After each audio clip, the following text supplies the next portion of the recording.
Hello doctor Mayank, how are you bro? Hello, Bro Service. I am fine. And you? Like टिट? Oh, please sit. Yes bro. यार मयंक, तुमने तो गजब के ठाट बना रखे हैं। ये 7 मंजिला world level dispensary, doctors nurses की फौज, ऑल इंग्लैंड में फेमस हो चुके हो। I am proud of you bro. आखिर क्यों नहीं, तुम्हारा लंगोटिया यार हूँ। इस एम्पायर को खड़ा करने में मैंने 15 ईयर्स दिए हैं। यह मेरे स्वयं की मेहनत है। बहुत खूब डॉक्टर साहब। अच्छा बताइए, आप अपनी इस कामयाबी का श्रेय किसे देना चाहेंगे? इसका श्रेय तो मुझे ही जाता है। मुझे लगता है कि आपको साइकाट्रिस्ट के पास ले जाना पड़ेगा। क्या बात है ब्रो, साइकाट्रिस्ट जोक किए जा रहे हो? जहाँ तक मैंने सुना है कि पुत्र में पिता का डीएनए होता है, तो क्या आप बता सकते हैं कि डीएनए के अनुपात में कितने प्रतिशत आनुवंशिकता पाई जाती है? तकरीबन 70%। अरे इंटेलिजेंट ब्रो, तो तुम ये क्यों समझ बैठे कि यहाँ जो कुछ भी है वह तेरा? I think you are 45 years old now, right? Yes. इनमें से तेरे द्वारा बनाए गए कैरियर के 15 ईयर्स माइनस कर दिए जावें तो 30 ईयर्स तक तेरे डेवलपमेंट में तेरे पूज्य पिताजी का हाथ है। यारा, मुझे लगता है कि तेरा जो कैरियर है, इसकी नींव की ईंट में तेरे पिताजी ही हैं। अरे रहने दे यार, यदि मेरे बाबूजी की कृपा रहती तो मैं इंडिया में कहीं सब्जी भाजी बेच रहा होता। आलू ले लो, बैगन ले लो, मूली ले लो, इस तरह। तू माने या ना माने, पर तेरे माता पिता के आशीर्वाद की घनी छाया में ही तुम अपना इतना बड़ा एम्पायर खड़ा कर पाए हो। अरे यार सर्विस, छोड़ो ना। नेक्स्ट मंथ मेरा बर्थडे है, एक छोटी सी पार्टी अरेंज की है, तुम विद फैमिली आना ज़रूर। ओके ब्रो, मैं ज़रूर आऊँगा। दूसरे दृश्य में दीनबंधु वृद्धाश्रम है, जहां के हॉल में कामता प्रसाद अपने बेटे का जन्मदिवस मना रहे हैं। इस दृश्य में वृद्धाश्रम का हॉल है, जहां एक चित्र रखा हुआ है। 2 बुजुर्ग और कामता प्रसाद उस चित्र के सामने जन्मदिवस का गीत गाते गाते अचानक रो पड़ते हैं। अब आगे।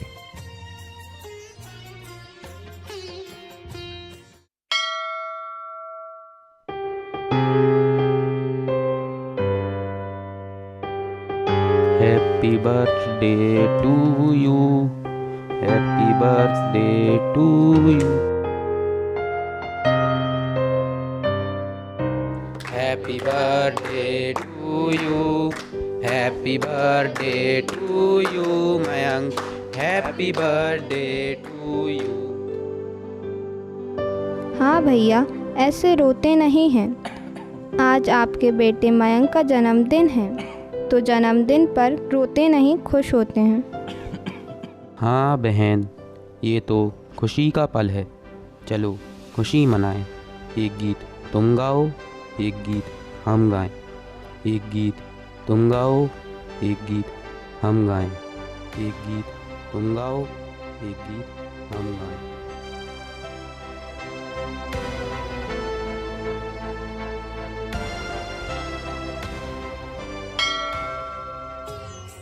यहाँ गीत गाते गाते कामता प्रसाद पुरानी यादों में खो जाता है। उसे याद आता है कि उसके पुत्र के जन्म के 1 माह बाद ही कैंसर के कारण धर्मपत्नी शांति देवी का निधन हो जाता है। तब सांत्वना देने रिश्ते नातेदार, पास पड़ोसी एक एक कर उनके घर बैठने आ जा रहे थे। चंपक, जो कामता प्रसाद के मित्र हैं, और रेवती देवी, जो कामता प्रसाद की बड़ी बहन है, उन्हें सांत्वना देते हुए बोलते हैं।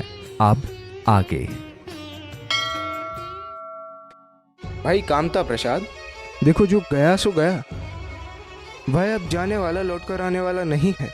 ना ही आपके रोने से और ना ही आपका पछतावा करने से। एक दिन तो सभी को जाना है, किसी को आगे तो किसी को पीछे। हमारे हाथ में रह जाता है तो सिर्फ कर्तव्य, जिसका निर्वाह हमें जीवन भर करना है। भाई साहब, मुझे पता है कि जीवन साथी की कमी कितनी खलती है। आपके और शांति के बीच अपार स्नेह था। वह तो आपके सुख दुख की संगिनी थी, वह तो छोड़कर चली गई। लेकिन जाते जाते वह आपको भी जिम्मेदारी देकर गई है। इस प्रकार शोक में डूबे रहोगे तो नन्ही सी जान मयंक पर ध्यान नहीं दे पाओगे। ऐसे में तो तुम्हारी पत्नी की आत्मा को शांति कैसे मिलेगी? अपने बेटे को पालने में लिटाकर कामता प्रसाद भोजन पकाने की तैयारी करता है। उसी समय नन्हा शिशु मयंक एकाकी होने से रोने लगता है। अपने शिशु का रुदन सुनते ही कामता प्रसाद अपना काम उसी स्थिति में छोड़ देता है और नौनिहाल मयंक को लेकर अपने घर में उसे दुलारते हुए उसे लोरी गाकर सुनाने लगता है। अब आगे।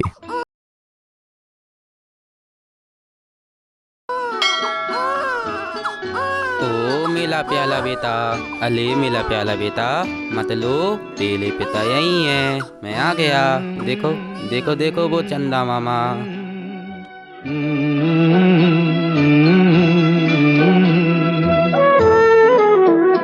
तुझे सूरज कहूँ या चंदा, तुझे दीप कहूँ या तारा, मेरा नाम करेगा रोशन, जग में मेरा राज दुलारा।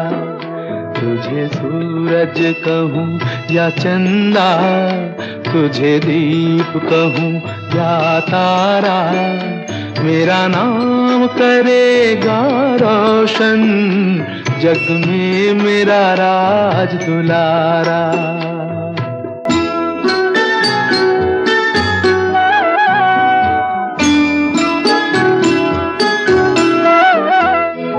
मेरे बाद भी इस दुनिया में जिंदा मेरा नाम रहेगा, जो भी तुझको देखेगा तुझे मेरा लाल कहेगा, तेरे रूप में मिल जाएगा मुझको जीवन दोबारा, मेरा नाम करेगा रोशन, जग में मेरा राज दुलारा।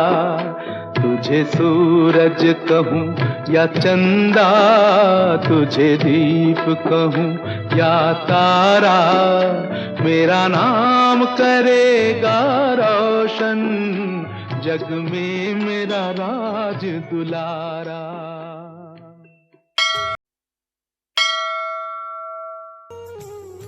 मयंक बड़ा हो जाता है। वह पठन पाठन में उत्तम था। उसने प्री मेडिकल टेस्ट भी दिया, लेकिन भारत में मेडिकल कॉलेज में डोनेशन की मोटी रकम के लिए उसके पिता के पास इतना रुपया नहीं था। इस बात को लेकर मयंक घर के अंदर अपने कमरे में नाराज और निराश बैठा था। तभी पड़ोस में रहने वाले चंपक चाचा और कामता प्रसाद की बहन रेवती बुआ का प्रवेश होता है। अब आगे।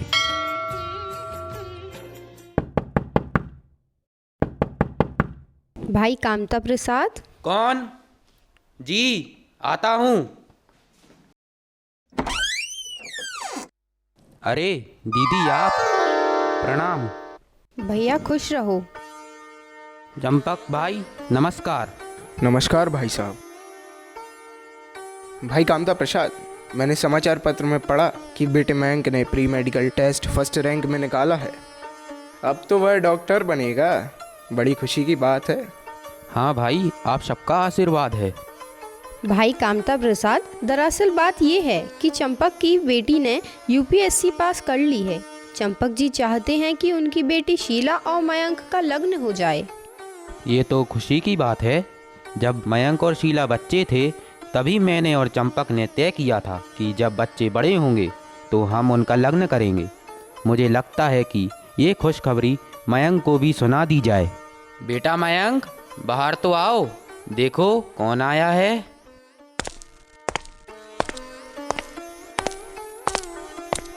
जी बाबूजी, आपने बुलाया?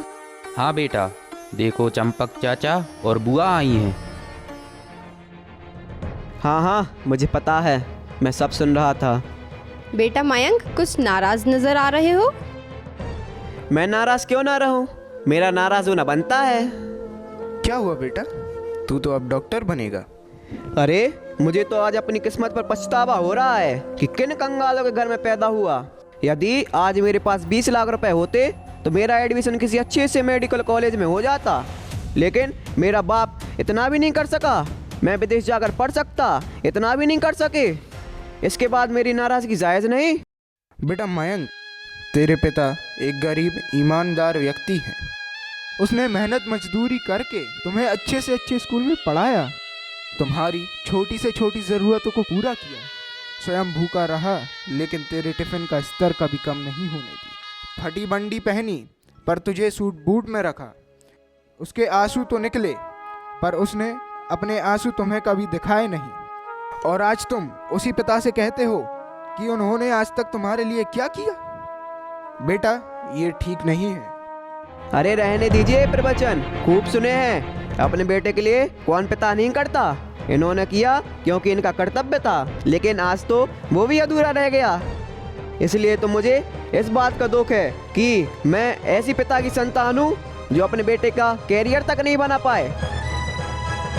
शाबाश बेटा, ऐसी औलाद से तो बे औलाद अच्छे। मुझे तो तुम्हें अपना भतीजा कहने में भी शर्म आ रही है। चुप रहिए रेवती देवी, वरना मैं भूल जाऊंगा कि आप मेरे पिता की बहन हैं। मेरी शादी के लिए आप जो ऐसे ऐरा गहरा नत्थु गहरा जैसे के रिश्ते लाई हैं, उसकी बेटी का लगन आप अपने बेटे से करा देना। मैं तो सेठ चमनलाल की बेटी लिली से ही शादी करूंगा। सेठ जी को मेरा और लिली का रिश्ता ही मंजूर है, और वो मुझे डॉक्टरी के लिए लंदन भेजने भी तैयार हैं, जहां मैं अपना करियर बना सकूंगा और इन भकमंगों से भी दूर रहूंगा। ऐसी औलाद से तो निपूता भला, जा बना ले अपना कैरियर। अरे हाँ, जा रहा हूँ, मुझे भी तुम्हारी कोई ज़रूरत नहीं है। भाई कामता, शांत हो जाओ। मयंक अभी नादान है, ये उबलते खून पर संगति का जुनून है। जैसे ही ये बुखार उतरेगा तेरा बेटा वापस लौट आएगा। कामता भाई, मैंने पहले ही समझाया था, लेकिन आप माने नहीं। अपने बेटे को महंगी स्कूल में पढ़ाना, उनकी हर एक इच्छा पूरी करना, यह गलत नहीं है, परंतु गलत ये है कि हम उनकी बाहरी दिनचर्या, उनकी संगति और उसके पर्यावरण पर ध्यान ना दें। हम अपने बेटे का नाम स्कूल में तो लिखवा देते हैं और समझते हैं कि फीस भरते रहने से ही हमारा काम पूर्ण हुआ, पर ऐसा नहीं है। हाँ, मैं मानता हूँ कि आपका ध्येय और शिक्षक की इच्छा बालक के सर्वांगीण विकास की है, लेकिन हमारा फर्ज यह भी बनता है कि हम पता लगाएं कि हमारा बच्चा कैसी संगति में है, उसकी मित्र मंडली कैसी है, वह क्या सोचने लगा है, उसे कैसा पर्यावरण मिला है। समय समय पर स्कूल जाएं तथा शिक्षकों पर पूर्ण विश्वास के साथ अपने बेटे की गतिविधियों का पता लगाएं। कामता भाई, पढ़ाई कर अच्छे अंक ले आना ही सब कुछ नहीं है। जब तक बालक पढ़ाई के लक्षणों को जीवन का अंग ना बना ले, तब तक उसका पठन पाठन अधूरा ही रहता है। भाई कामता, मैंने इसको लेकर तुम्हें कई बार समझाया था, लेकिन तुम यह कहकर पल्ला झाड़ लेते थे कि नहीं बहन, सब कुछ ठीक है। मेरा मानना है कि संस्कारों के बिना शिक्षा अधूरी है। किसी ने सच ही कहा है कि पूत सपूत तो क्या धन संचय, और पूत कपूत तो क्या धन संचय।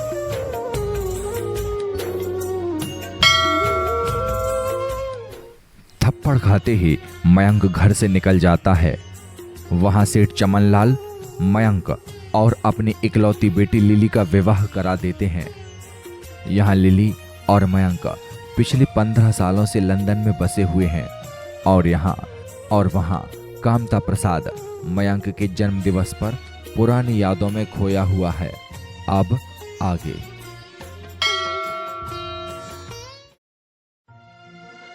आज मेरे बेटे का जन्मदिन है। मेरे लिए तो बेटा है भी और नहीं भी। मैंने उसे क्रोधवश एक थप्पड़ क्या लगा दिया। वह मेरे जीवन का सारा लाड़ दुलार ही भूल गया। लोग कहते हैं बेटा कुल का दीपक है। इस दीपक को पाने के लिए मैंने ना जाने कितने मंदिर पूजे, कितनी मज़ारों पर चादरें चढ़ाईं, कितने चर्च में कैंडलें जलाईं, अपना पेट काट काट कर पढ़ाया लिखाया। जब काबिल बना तो परदेश चला गया। कहने को तो डॉक्टर बन गया, लेकिन पिता के दुखी हृदय का इलाज नहीं कर पाया।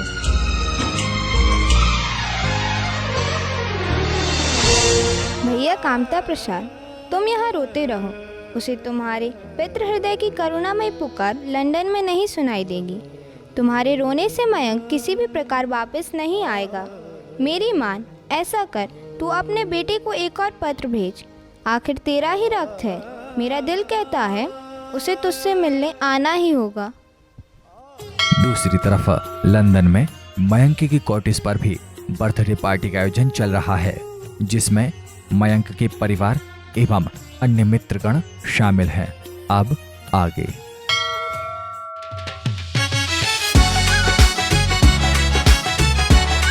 हो बल्ले बल्ले हो शावा शावा, हो बल्ले बल्ले हो शावा शावा, हो बल्ले बल्ले हो शावा शावा। ओ यार लाले दी जा जन्मदिन दी मुबारक। हाँ थैंक्स ब्रो। पड़ जाए नू नीलांदा तैनू। ओ यारा पर जाई नू किट्टी सिट्टी दे पुरसत मुरसत मिले तो मेरे नाल हो। अरे यारा ये लंदन है, मैनू भी ऐस करन दे और तू भी ऐस कर। चंगी पार्टी दिस है तेनू। Yes bro, enjoy the party. Hi Mayank, happy वाला birthday to you bro. Thanks यार, please come and enjoy the party. Mayank, क्या इंडिया से भी कोई आया है? Yes bro, my dear father in law and his family and some Indian friends. और बाबूजी? तुम्हें क्या लगता है, क्या वो आ पाते? एक बार बुलाया तो होता। खैर, मैं तुम्हें बता दूं कि मैं 6 मंथ पहले ही इंडिया होकर आया हूं। मेरा तो इंडिया जाने का कभी मन ही नहीं हुआ। क्यों भाई, आखिर है तो हमारा ही देश। मेरी मानो तो भारत धरती का एक ऐसा हिस्सा है जहां हमारे जैसे प्रोफेशनल्स अपने ड्रीम पूरे नहीं कर पाते। देखो, तुमने भी इंजीनियरिंग की है, लंदन में अपना कैरियर बना रहे हो। ओके, चलो छोड़ो, रात बहुत हो गई है, अब चलते हैं, केक कटिंग हो जाए।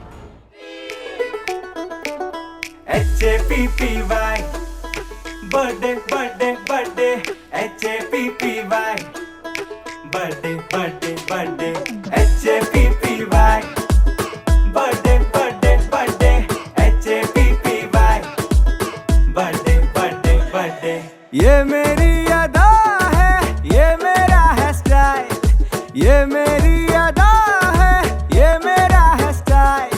जो सरप्राइज हो गए हो तुम, now don't growl, just smile.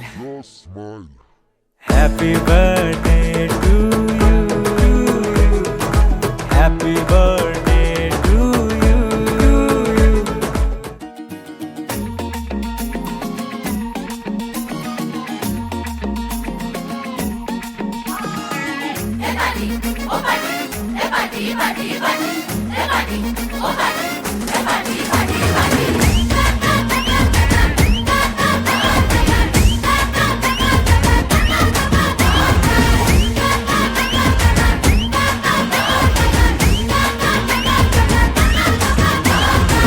Celebration, नाचो धनाधन, म्यूजिक बजाओ, कह दो ये सबसे।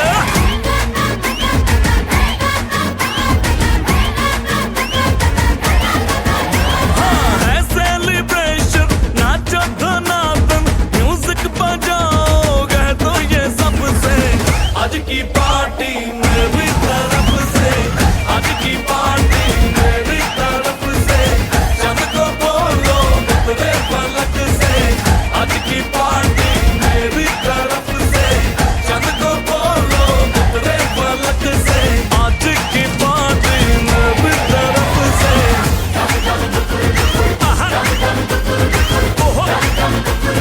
दिन फटाफट टिंगी पापा, दम दम डुकुर डुकुर, dum dum dukur dukur, dum dum dukur dukur, ding फटाफट टिंगी पापा।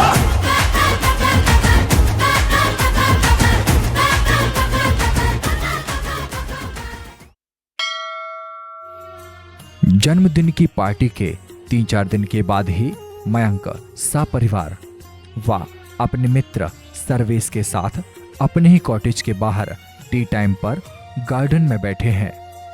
मयंक मित्र सर्वेश को रात का स्वप्न सुनाता है। अब आगे। ब्रो यार सर्वेश, कहो। लास्ट नाइट मुझे एक डरावना सा सपना आया। क्या हुआ? क्या तेरी कोई डेड बॉडी भाग खड़ी हुई? बस तुझे तो मजाक ही सूझता है, कभी मेरी बात को गंभीरता से भी लिया कर। हालांकि तू गंभीरता वाली चीज तो नहीं है, फिर भी तू कहता है तो ले लेता हूँ। चलो बकू। हाँ तो सुनो, रात में मैं गहरी नींद में था और मुझे स्वप्न आया कि एक घने भयावह जंगल में एक बुजुर्ग यहाँ से वहाँ भागे जा रहा था। और फिर वह भागते भागते एक बड़े से गड्ढे में गिर जाता है और सहायता के लिए आवाज लगाता है कि बचाओ बचाओ बचाओ। इतने में एक नौजवान युवक एक सुंदर सी युवती के साथ कुएं के पास आते हैं। उस बुजुर्ग को देखकर वे दोनों मुस्कुराते हैं और उसे बाहर निकाले बिना ही वहाँ से चले आते हैं। फिर वह खड्डे के बाहर कैसे निकलता है? फिर जैसे तैसे वे बुजुर्ग खड्डे से बाहर निकल आता है। खड्डे के बाहर उसे एक आईना नजर आता है। जैसे वह बुजुर्ग उस आईने को देखता है तो दूसरी तरफ मैं नजर आता हूँ। मेरी चीख निकल आती है और मैं चौंक जाता हूँ और नींद से जाग जाता हूँ।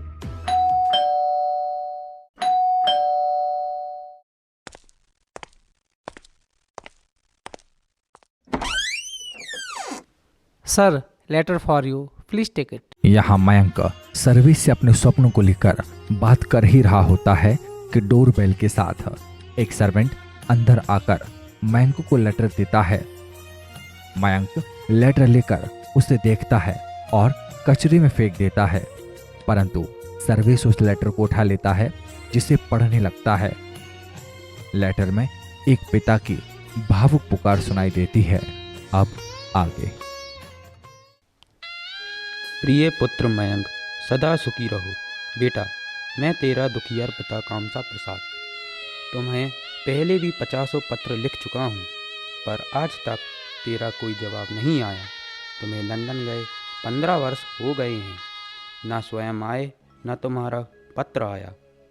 यह मेरा अंतिम पत्र है।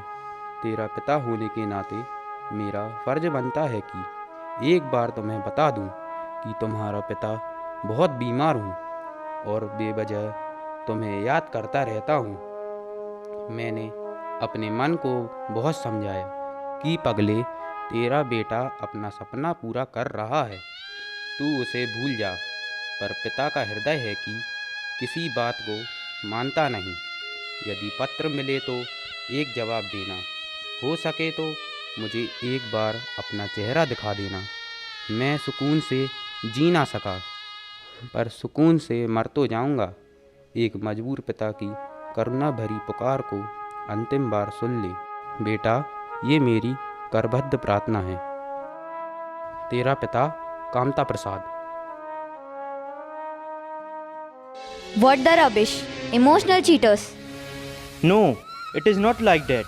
I know Kamta uncle. Mayank, भाभी की तो छोड़, तू तो अपने पिताजी को जानता है। काका जी जब तक अति मजबूर नहीं होते तब तक अपनी बात नहीं रखते हैं। उन्हें इसी बात से खुशी मिलती है कि उनका बेटा जहाँ भी रहे खुश रहे। अरे यार सर्वेश, जितना तुम मेरे जन्मदाता को जानते हो उससे कहीं अधिक मैं अपने डैडी को जानता हूँ। वह मुझे हमेशा ब्लैकमेल करते थे और अपनी काम बनवा लेते थे। जहाँ तक मुझे पता है कि अंकल ने तुम्हें किन परिस्थितियों में पाल पोस कर इस मुकाम तक पहुँचाया है। तुम्हें एक बार अपनी मंजिल मिली, फिर मुड़कर अपने माता पिता को कभी नहीं देखा। शादी भी मर्जी से की। अंकल को तो ये भी पता नहीं होगा कि उनकी बहू कैसी है, पोता पोती हैं भी या नहीं, और यदि हैं तो कैसे हैं।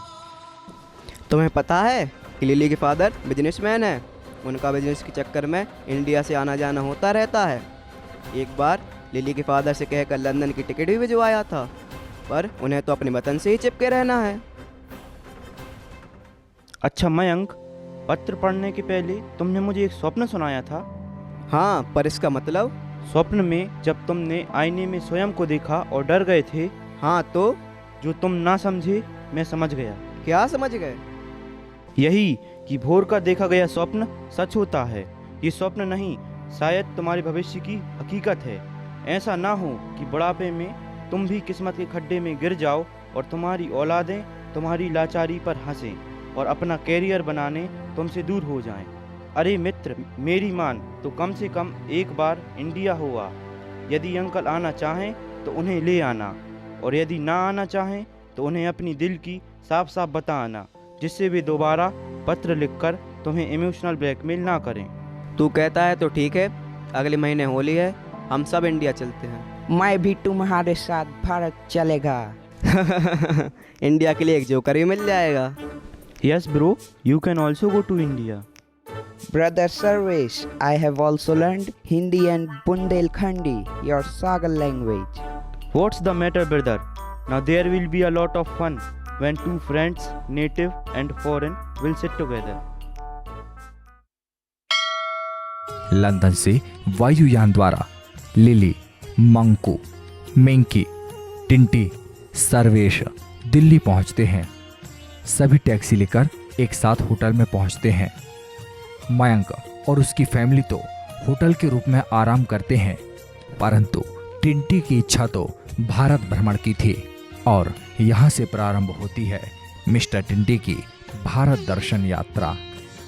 मिस्टर टिंटी को गाइड के रूप में मिलते हैं सागर के लाल सिंह। लाल सिंह जितना अपने देश से प्रेम करते हैं, उतना ही प्रेम उन्हें अपनी मदर टंग यानी बुंदेलखंडी से है। तो आगे का सीन देखेंगे हम बुंदेली और आंग्ल भाषा के कॉकटेल में। अब आगे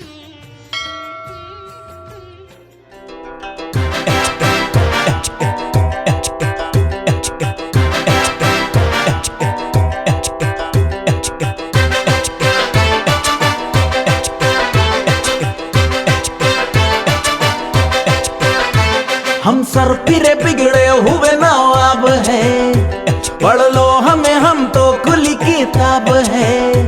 हड्डी भी हम है और हम ही कबाब है।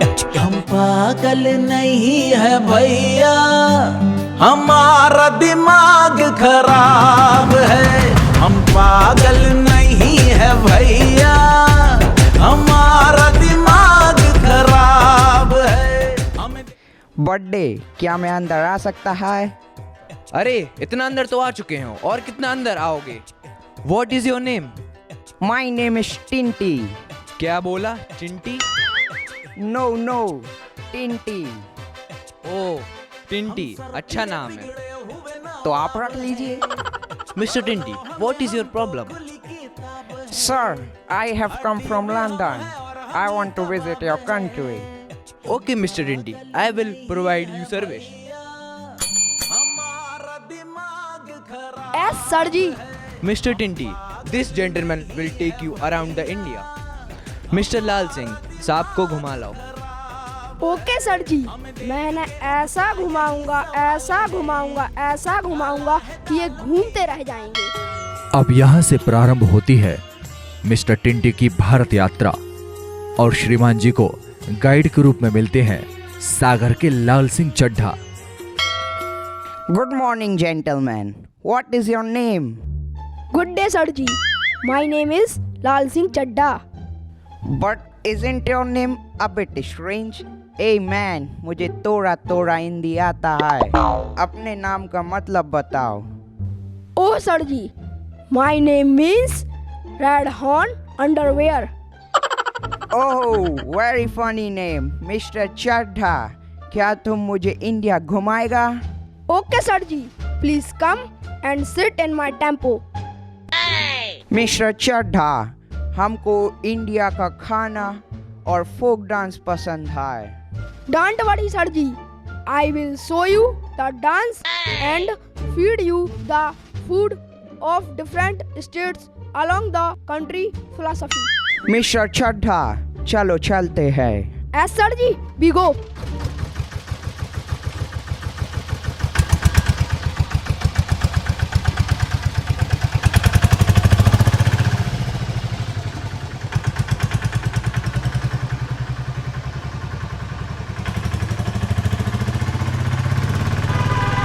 मिस्टर चड्ढा, ये लॉन्ग टावर क्या कहलाता है? सर जी, इसे कुतुब मीनार कहते हैं। क्या बोला तुमने? कोटिया बीमार कहते हैं? ओह ना सर जी, कुतिया बीमार ना sir ji, Qutub Minar. Oh yes, Qutub Minar है। सर जी चलें? Yes mister Chadha, let's go. चलें।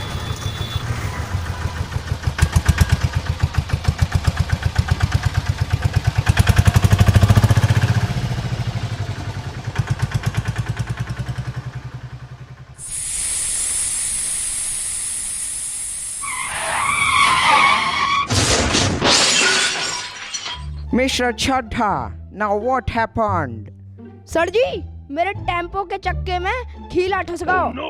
Oh my God, Chadha, पर अब तुम क्या करेगा? रुको जरा, सबर करो। बोला धक्का बुक्की नहीं करने का, आराम से लेने का। हाँ। सर जी, अब हम लगाएगा जुगाड़। ये जुगाड़ क्या होता है? सर जी, हम तुमको जुगाड़ नहीं बता सकता, उससे हमारे देश का सरकारें चलता है। ओह आई सी। लाल सिंह टेम्पो का टायर लेकर पंचर बनवाने के लिए जाता है। तभी उसे जंगल में अपना एक पुराना मित्र मिलता है जिसका नाम है हरिलाल बंडी।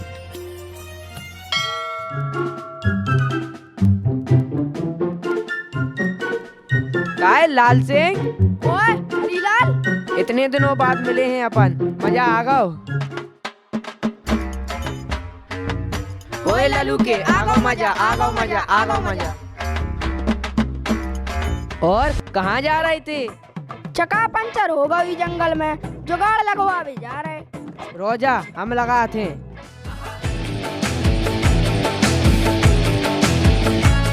कर ले जुगाड़, कर ले कोई जुगाड़, कर ले जुगाड़, कर ले कोई जुगाड़। अरे तुक्का मार कोई या कोई तीर मार, कर ले जुगाड़, कर ले कोई जुगाड़, कर ले जुगाड़, कर ले कोई जुगाड़। सर जी, जंगल हरा होगा हो तो आ जाओ, जुगाड़ लग गई है। नो नो मिस्टर चड्ढा, हम जंगल ग्रीन नहीं कर रहा है, ब्यूटीफुल इंडिया देख रहा था। भज्जा हरीलाल, जे यहाँ हमारे सर जी लंदन से आए हैं। Good day sir ji. Myself Harilal Bandi. इसका क्या मतलब है? I mean green red west. Yes good mister green red, तो ठीक है, अब हम चलें? हमको होली खेलना मांगता है। यस सर जी, चलो आगे चलें।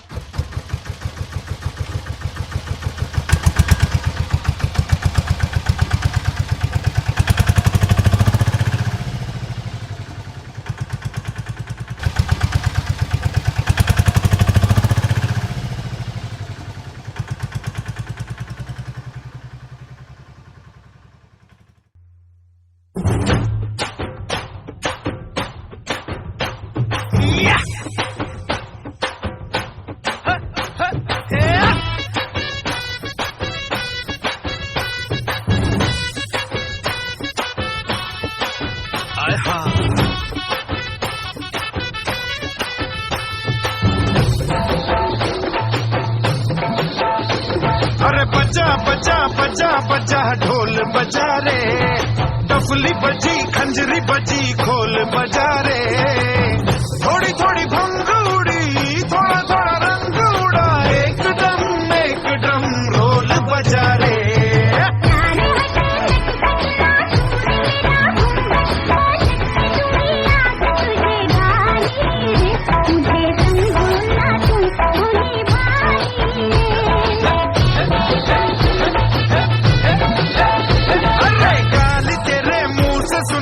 अच्छा लगा रे, बकरी हंसी बेबी हंसी मुर्गा हंसा रे। थोड़ी थोड़ी भंग उड़ी, थोड़ा थोड़ा रंग उड़ा, एक ड्रम रोल बजा रे।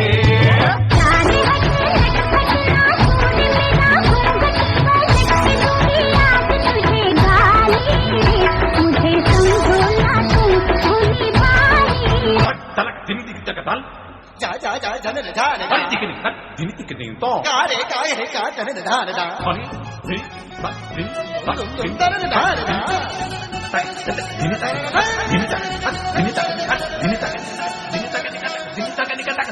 तनिक शर्म नहीं आए देखे नहीं अपनी उमरिया तनिक शर्म नहीं आए देखे नहीं अपनी उमरिया चुनरी पे डाले अमीरा अवध में होरी खेले रघुवीरा अरे चुनरी पे डाले अमीरा अवध में होरी खेले रघुवीरा अरे होली खेले रघुवीरा अवध में होली खेले रघुवीरा हिल मिल आवे लोग लुगाई भाई महलन में वीरा अवध में होली खेले रघुवीरा अरे होली खेले रघुवीरा अवध में होली खेले रघुवीरा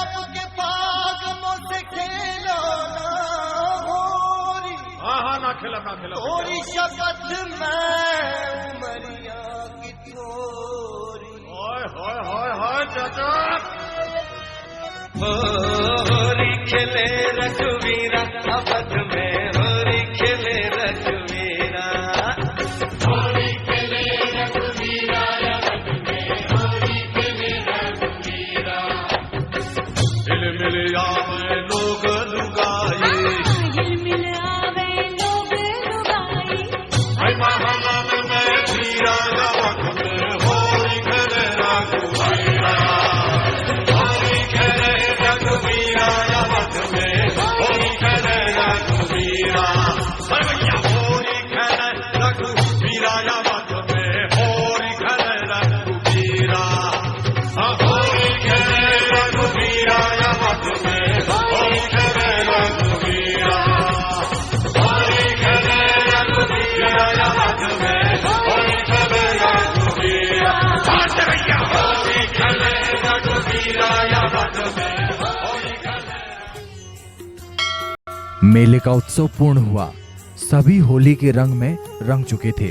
वहीं दूसरी ओर मयंक और उसकी पत्नी लिली, बेटा मंकू, बेटी मिंकी दिल्ली से सड़क मार्ग द्वारा अपने पैतृक गांव बलदेवगढ़ पहुंचते हैं और अपने उसी घर तक पहुंच जाते हैं जहां उसने बचपन से जवानी तक की यात्रा पूर्ण करी थी।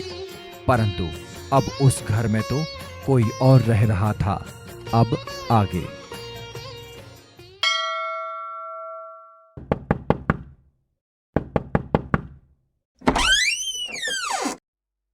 बाबूजी, ओ बाबूजी। अरे अरे, तुम कौन हो भाई जो सीधा अंदर घुसे आ रहे हो?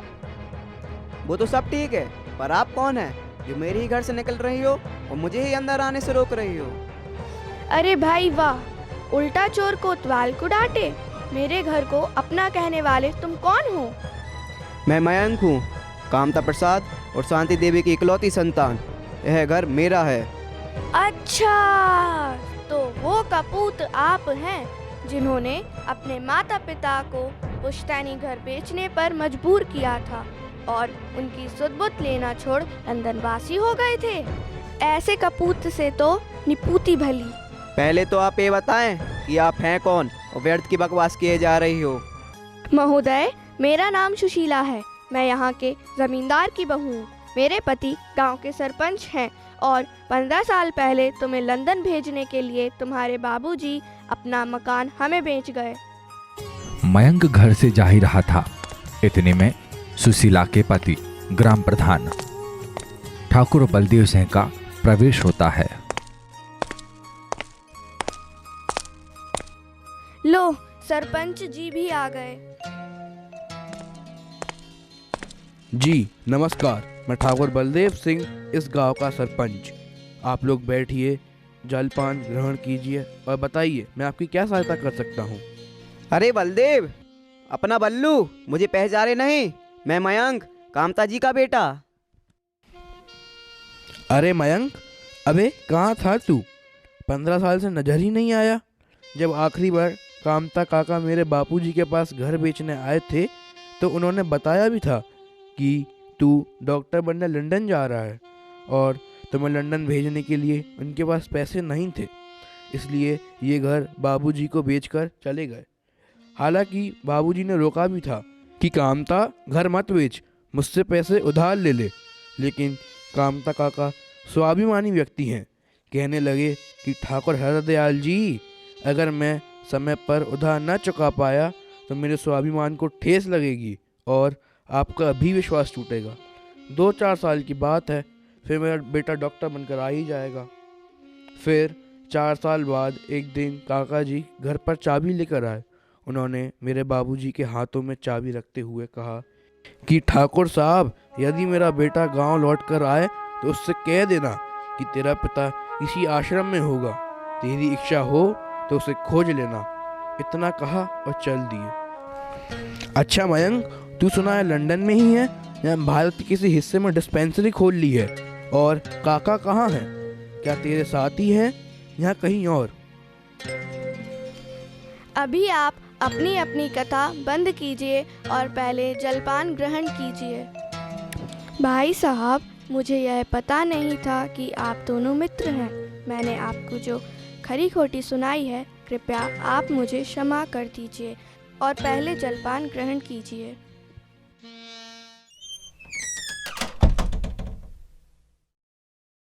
प्रधान जी, आज विट्ठल जी के मंदिर में बारी है तो सभी चल रहे हैं ना? मम्मी हम भी चलेंगे। हाँ बेटा, हम सब चलेंगे। हाँ रमुआ भाई, क्यों नहीं, हम भी आएंगे और मेहमानों को भी साथ लाएंगे। गांव के बाहर विट्ठल जी का एक भव्य मंदिर बनाया गया है। मंदिर में आज बारी पहुंच रही है। इस शुभ अवसर पर केंद्रीय मंत्री और अन्य बड़े बड़े अधिकारी भी आ रहे हैं।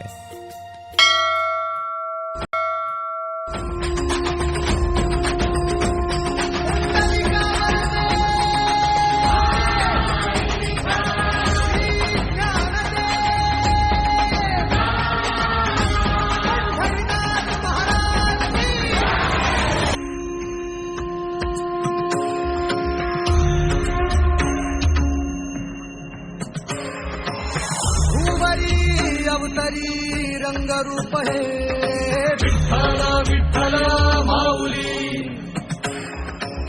भीवरेचे तिरी निज सुख है विठ्ठल विठ्ठल माऊली जुगे जुगे विखे बरी शोभे कर छटावरी करुणावरी आला माझा कानडा कलवारी सावळा माझा राजा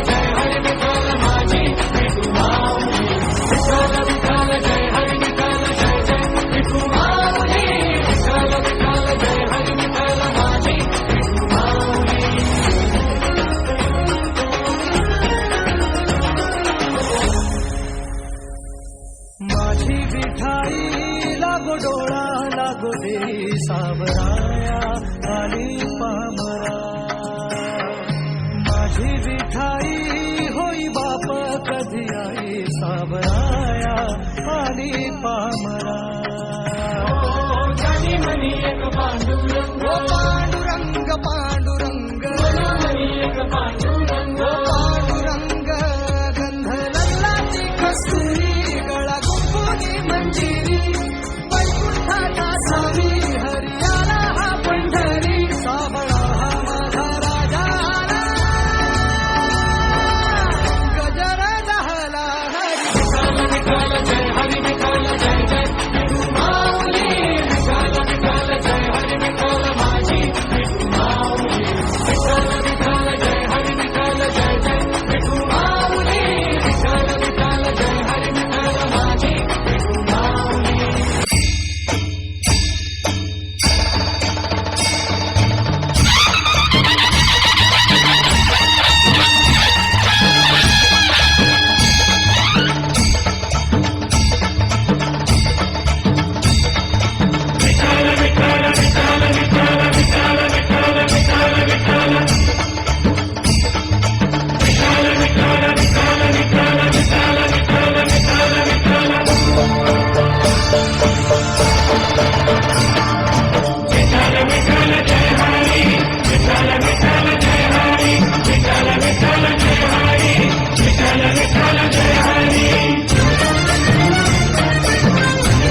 पंढरपूरचा सखा करीतो भक्त जनाला सुखी आली संतांची पालखी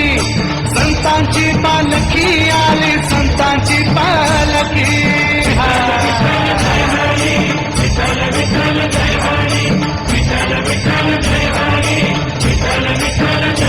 श्री ज्ञानोबा माऊली संत तुकोबराया संत नामदेव राया संत एकनाथा संत निवृत्तीनाथा संत सोपान देवा संत मुक्ताबाई संत जनाबाई धन्य कान्हो पात्रा धन्य चंद्रभागा धन्य नामदेव पायरी धन्य गोपाळपूर।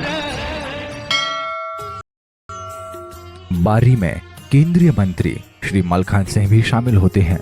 बारी के बाद मंत्री जी, प्रधान जी सभी मेहमानों के साथ बैठते हैं, जहां मंत्री जी की मेहमानों से देश की दशा और दिशा को लेकर चर्चा होती है। अब आगे। मेरे मित्रों, आप हैं केंद्रीय मंत्री श्री मलखान सिंह जी। आप भारत सरकार का स्वास्थ्य व शिक्षा मंत्रालय संभालते हैं। आपने IIT all India first rank में पास की थी। इसके साथ ही प्रधानमंत्री के चहेते मंत्रियों में से आप एक हैं। आपने क्षेत्र के विकास के लिए बहुत कुछ किया है। प्रधान जी, क्या आप अपने मेहमानों का परिचय नहीं कराएंगे? आप हैं डॉक्टर मयंक फ्रॉम लंदन। आप हैं mister Sarvesh, engineer from London. क्या बात है महोदय, आपसे मिलकर बहुत खुशी हुई। आप NRI हैं या आपकी पीढ़ियाँ लंदन की हैं? मंत्री जी, हम प्रवासी भारतीय हैं। और मयंक जी, आप? हाँ महोदय, मैं भी प्रवासी भारतीय हूँ।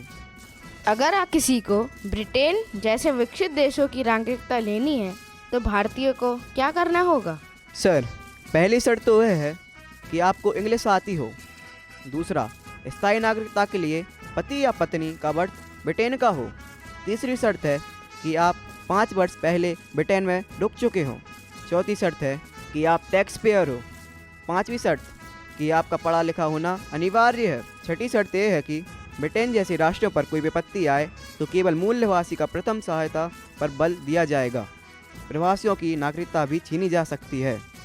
अर्थात प्रवासी का काम है कि आप वहाँ रहकर कमाएं और टैक्स भरें, पर सरकार की नज़रों में आप द्वितीय श्रेणी के नागरिक ही रहेंगे। जी सर, लगता तो ऐसा ही है। मेरे भाइयों, यह देश अपने नागरिकों को जीने, रहने, खाने पीना, शिक्षा ग्रहण कर अपना कैरियर बनाने में पूर्ण मदद करता है।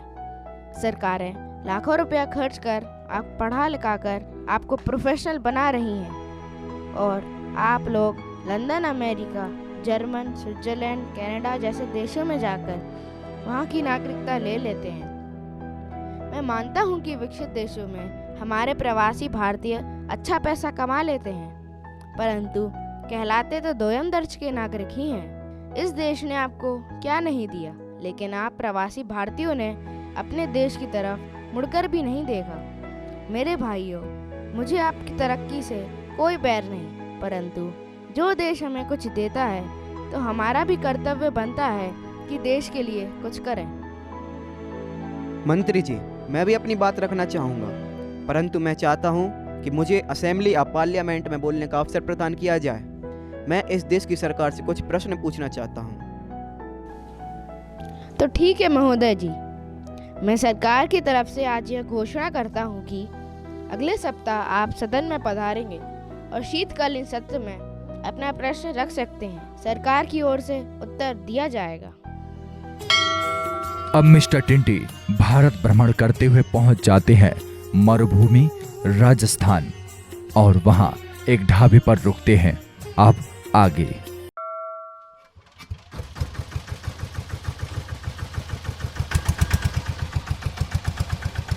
केसरिया बालम आवोनी वधारोनी मारे देश रे। लो सर जी, आ गयो आपनो Rajasthan. Whoa, wow, this is very lovely place. What is the main dish of Rajasthan? Sir ji, हमारे राजस्थान की खास डिश है दाल बाटी चूरमा, खाने वाले सूरमा। हरिलाल, हमको ये बात समझ नहीं आता है कि यहाँ वाटर का कितना प्रॉब्लम है, फिर भी यहाँ का मैन लोग टॉयलेट में कितना सारा वाटर यूज करता है। It's a waste of water. हमारी यहाँ हम लोग टिश्यू यूज करता है जिससे वाटर का कम वेस्टेज हो सके। क्या आपने कभी दाल बाटी चूरमा खाओ है? नो मैन, नेवर, कभी नहीं खाया है। ओ छोटू, 3 प्लेट दाल बाटी। हाँ जी पावड़े, अभी लावत है।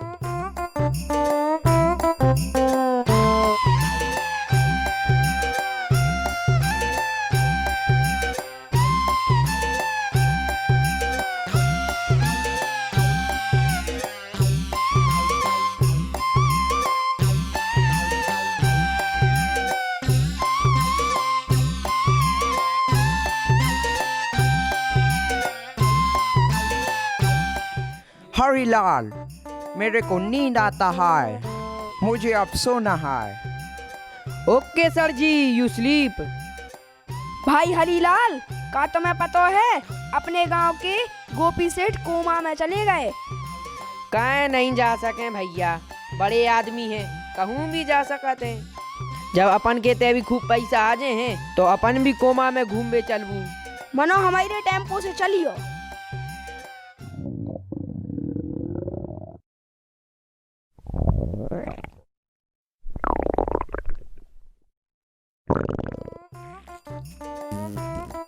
Harilal. Ji sir ji. Where is the toilet? Sir ji, आपके पिच्छू। पिच्छू मतलब? सर जी, यूबर बैक साइड।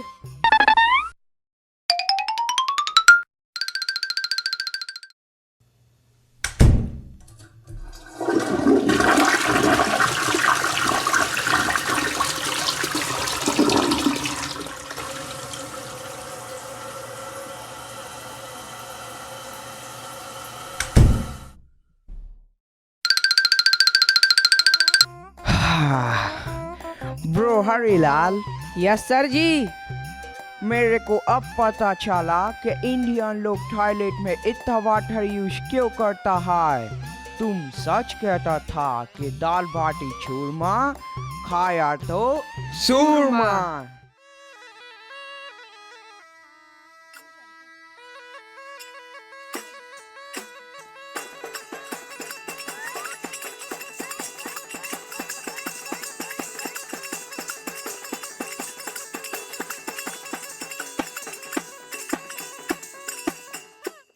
मिस्टर छड्ढा, ये लोग कौन है और यहाँ पर क्या करता है?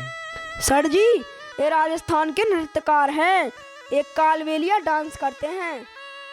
मिस्टर छड्ढा, क्या हम ये डांस देख सकता? क्यों नहीं पावड़े, अरे यार दे भाई कालबेलिया की टोली को और जमाड़ दे रंग।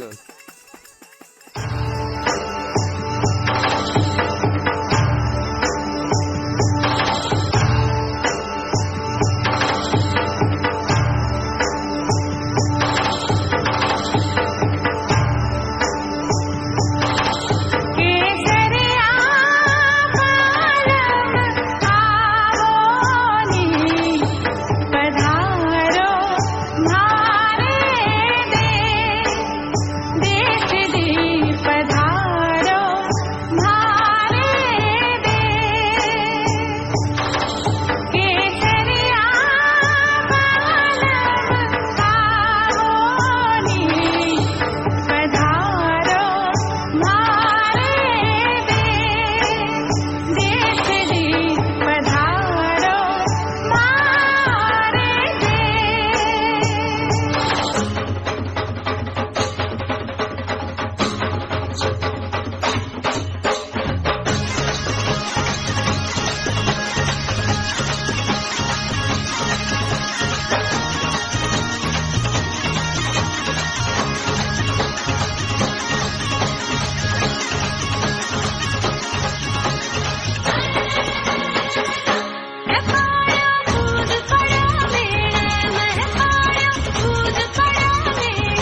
आगे भारतीय संसद के उच्च सदन का दृश्य है।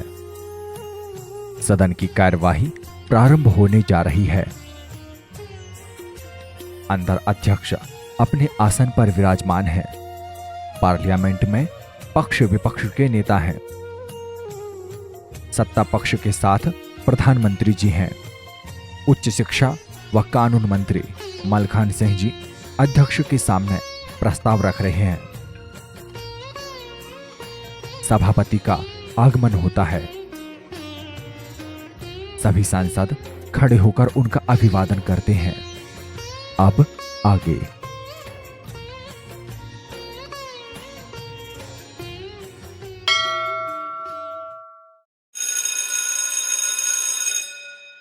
सभी को नमस्कार। कृपया सभी अपना अपना आसन ग्रहण कीजिए। आगे की कार्रवाई जारी रखी जाए। माननीय सभापति जी, हमारे कुछ प्रवासी भारतीयों ने सरकार से बात करने की इच्छा व्यक्त की है। ये राष्ट्रीय अस्मिता का मुद्दा है। मैं जनप्रतिनिधि होने के नाते उनसे बात कर चुका हूँ और इस निष्कर्ष पर पहुँचा हूँ कि सदन को सीधे उनसे ही बात करना चाहिए। बात जब राष्ट्र और उसकी अस्मिता से जुड़ी हो तो बात होगी और सदन में होगी। यदि आप सभी सहमत हैं तो वोट करें। तो सुनवाई यहीं होगी। मैं सदन का सभापति होने के नाते आप सभी माननीय सदस्यों से आशा करता हूं कि सदन की गरिमा बनाए रखेंगे। मैं चाहता हूं कि विपक्ष के नेता इस विषय पर अपना विचार रखें। I myself am Christy P. Thangachan and I am the MP of Kerala. ഇന്ത്യയുടെ പാർലമെന്റ് ഇന്ത്യയുടെ അന്തസ്സാണ്. ഇന്ത്യയുടെ മാനം ദ്രോഹിച്ചാൽ ദ്രോഹിക്കുന്നവർക്ക് തക്കതായ ശിക്ഷ നൽകണം. അതിന് പ്രതിപക്ഷം നിങ്ങളോട് കൂടെയുണ്ട്. तो ठीक है, मेहमान प्रश्न पूछ सकते हैं। आदरणीय सभापति जी एवं समस्त जनप्रतिनिधियों को मेरा सादर नमस्कार। मैं मयंक आत्मज कामता प्रसाद निवासी लंदन यह पूछना चाहता हूँ कि भारत सरकार की शिक्षा नीति क्या है। ठीक है, मैं चाहता हूँ कि शिक्षा मंत्री इस प्रश्न का उत्तर दें। अध्यक्ष जी, हमारी शिक्षा नीति का पहला उद्देश्य है सब पढ़ें सब बढ़ें, जिसके अंतर्गत कक्षा 1 से 8वीं तक के विद्यार्थियों के लिए मुफ्त शिक्षा का प्रावधान रखा गया है। उच्च शिक्षा के लिए भी संस्थान है। विद्यार्थी अगर कैरियर बनाने के लिए विदेश भी जाना चाहें तो वे विदेश भी जा सकते हैं। सभापति जी, इसके आगे मेरा एक प्रश्न और है। आप पूछ सकते हैं। मंत्री जी ने बड़ी सहजता से कह दिया कि जो कैरियर बनाना चाहे वह उच्च शिक्षा के लिए विदेश जा सकता है। आखिर क्यों, मैं बताता हूँ। विदेश में प्रवेश पाने के लिए ज़्यादातर मेडिकल कॉलेजों में कोई डोनेशन फीस नहीं देनी पड़ती है। विदेश के मेडिकल कॉलेजों में प्रवेश पाने के लिए किसी भी तरह की प्रवेश परीक्षा की आवश्यकता नहीं होती है। छात्र विदेश में सस्ती कीमत पर चिकित्सा की शिक्षा प्राप्त कर सकते हैं। विश्व स्तरीय इंफ्रास्ट्रक्चर और सुविधाओं की उपलब्धता भी इसका प्रमुख कारण है कि छात्र विदेश में चिकित्सा अध्ययन करना चाहते हैं। इन देश में रहने की लागत भी कम होती है। विदेश में MBBS की पढ़ाई करते समय आपके लिए अंतर्राष्ट्रीय शिक्षण और कार्य प्रदर्शन प्राप्त करने के लिए कई अवसर हैं। ये सब हमारे देश में क्यों नहीं? चिकित्सा ही नहीं, इंजीनियरिंग के क्षेत्र में विदेशों में बहुत अवसर हैं। इंडियन गवर्नमेंट IIT तो कराती है, लेकिन विदेशी कंपनियां अच्छे खासे पैकेज में उन हुनर योग्य लोगों को अपनी कंपनियों में अपने देशों में कैरियर बनाने का अवसर प्रदान करती हैं, जो प्रत्येक व्यक्ति की इच्छा भी होती है। आखिर सभी आगे बढ़ना चाहते हैं। मेरा मानना है कि इंडियन गवर्नमेंट को अपनी एजुकेशन पॉलिसी में सुधार करना आवश्यक है। केवल पढ़ने पढ़ाने की व्यवस्था ही भावी नागरिक का कैरियर नहीं है। यानी इंडिया प्रोफेशनल लोगों के लिए सरकारी नीतियों के चलते सही देश नहीं है। प्रधानमंत्री जी, क्या ये आरोप सही है? यदि हाँ, तो आज़ादी के 75 वर्ष तक ऐसा क्यों? और यदि नहीं, तो देश की अस्मिता का सवाल है। जवाब दीजिए। सभापति जी, बात देश के विकास की और उन्नति की है। भाइयों और बहनों, जैसा कि हम सभी को विदित है कि जब 15 अगस्त सन 1947 को हमारा देश आज़ाद हुआ था। हमें हमारा भारत एक छिन्न भिन्न राष्ट्र के रूप में प्राप्त हुआ था। एक विशाल राष्ट्र का एकीकरण, उसकी आर्थिक समस्या, राजनीतिक समस्या, विदेश नीति, बढ़ती जनसंख्या, घटती प्राकृतिक संपदा, बेरोजगारी, गरीबी की मार, दुश्मन पड़ोसियों से रक्षा की समस्या, भ्रष्टाचार की समस्या, आतंकवाद, अलगाववाद आदि की समस्या के साथ विकास की राह पर देश का आगे बढ़ना विकसित राष्ट्र के सामने विकराल समस्याएं होती हैं। इन सब के बाद भी देश के उत्थान के लिए हमारी सरकारें कटिबद्ध रही हैं। आदरणीय सभापति जी, मैं मानता हूं कि पिछली सरकारों के समय ऐसे कई कारण रहे होंगे कि देश का विकास अति मंद गति से चला, परंतु वो दौर कुछ और था, ये दौर कुछ और है। आज भारत की अर्थव्यवस्था विश्व के 5वें नंबर की अर्थव्यवस्था है। विश्व का सबसे बड़ा स्टैच्यू ऑफ यूनिटी भारत के गुजरात प्रांत में स्थित है। विश्व का सबसे बड़ा स्टेडियम गुजरात के मोंटेरा में स्थित है। एक ही बार में और सबसे कम लागत में मंगल पर पहुंचने वाला है यह देश। संसार की सबसे शक्तिशाली मिसाइल बनाने वाला है यह देश। विश्व की सबसे बड़ी युवा शक्ति वाला है यह देश। वर्तमान में भारत में कुल 595 मेडिकल कॉलेज है। इसके अलावा देश के हर जिले में आवश्यकता अनुसार एक या एक से अधिक नए मेडिकल कॉलेज व एम्स का निर्माण जारी है। अब हम वेपन्स खरीदते नहीं, बेचते हैं। विश्व में सबसे बड़ा नेशनल हाईवे रेंज भारत में है। भारत देश की सड़क एशिया महाद्वीप में दूसरी सबसे बड़ी सड़क परिवहन है। एशिया का दूसरा सबसे बड़ा रेल नेटवर्क भारत में है। दुनिया का सबसे बड़ा उपभोक्ता देश है भारत। विश्व में मोबाइल नेटवर्क में नंबर 1 है हमारा भारत। सौर ऊर्जा उत्पादन में भारत का दूसरा स्थान है। भारत में सबसे अधिक सौर ऊर्जा कहाँ उत्पादन होती है?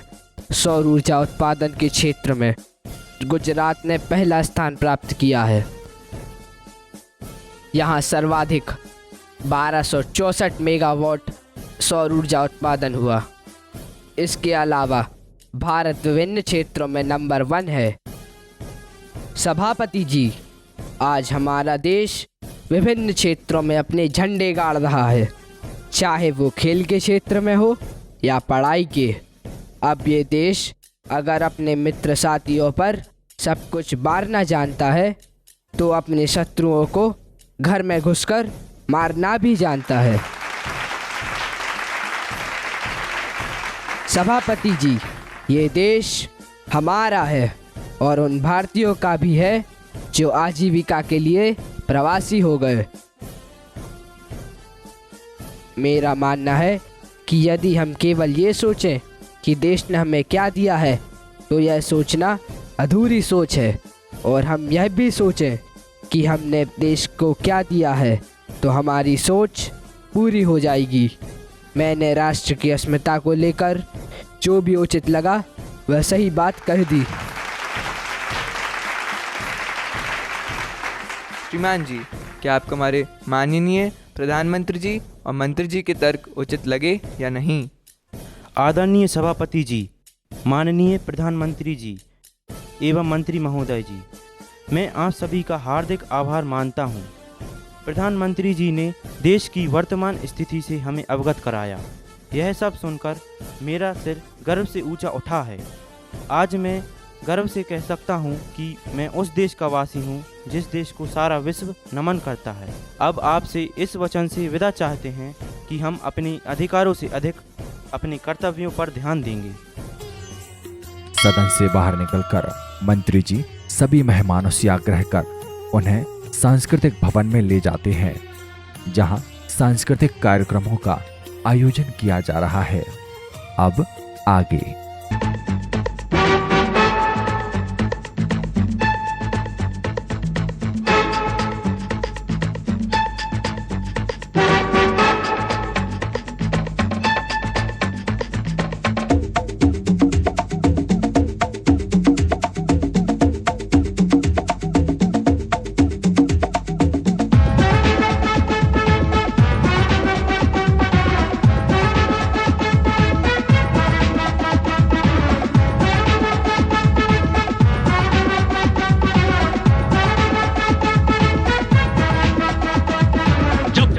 छोटी बात करे,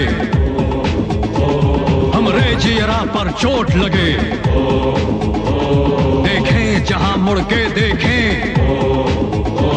सबकी नीयत में खोट लगे।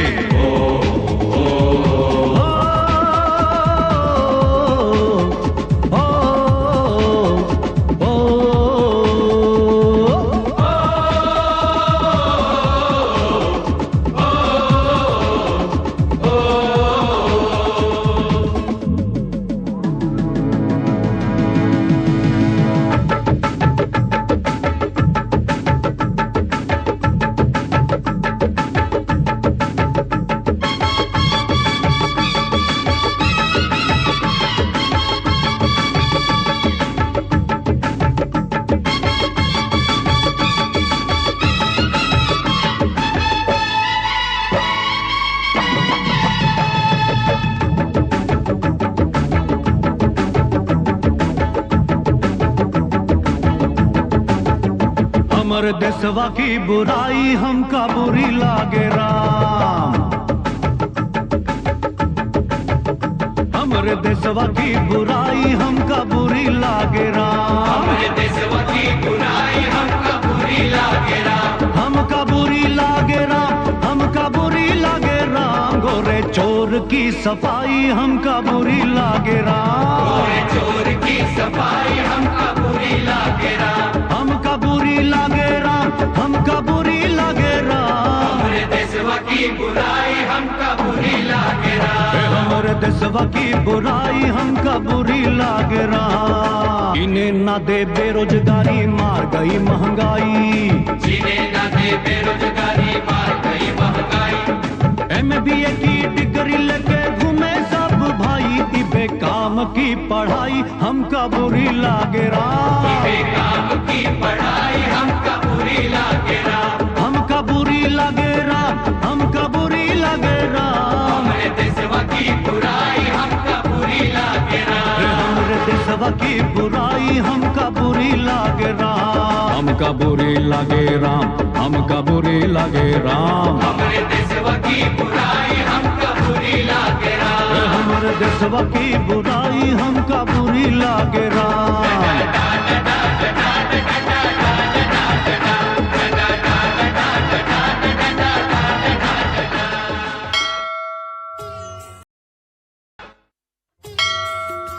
यहाँ मयंक और सर्वेश कामता प्रसाद जी की तलाश में निकल गए तो वहां मिस्टर टिंटी, लाल सिंह, हरिलाल भारत भ्रमण के दरमियान हरियाणा पहुंचते हैं, जहां कबड्डी का खेल सिखाया जा रहा है। एक कबड्डी खिलाड़ी रेड डालते हुए दिखाते हैं। अब आगे।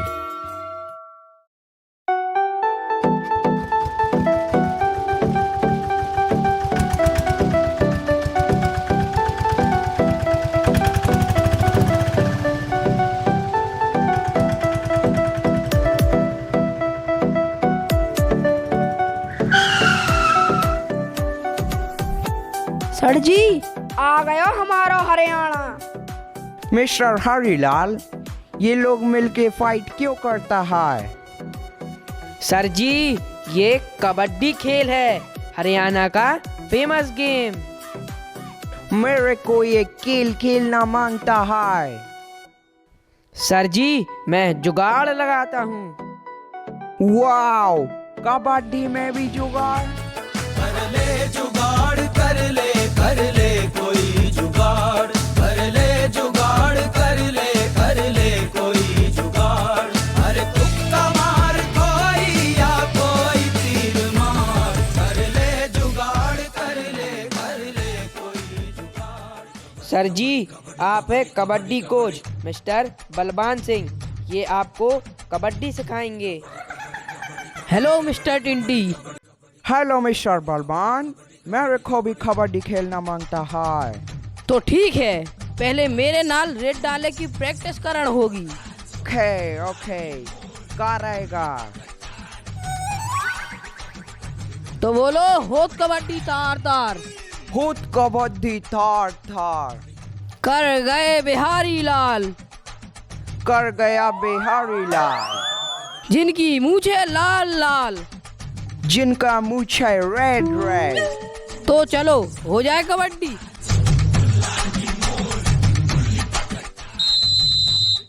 होट कबड्डी तार तार कर गए बिहारी लाल, जिनकी मूछें लाल लाल लाल लाल लाल लाल। हूट कबड्डी तार तार कर गए बिहारी लाल, जिनकी मूछें लाल लाल लाल लाल लाल लाल। मिस्टर टिंटी, क्या तुम रेडी हो? Okay kabaddi master.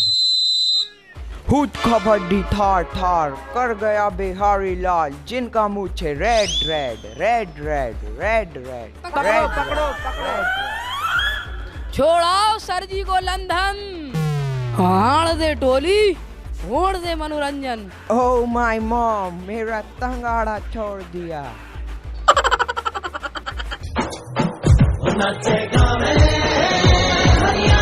झूलन जागी हेमा मेरी बाग मेरी, झूलन जागी हेमा मेरी बाग मेरी।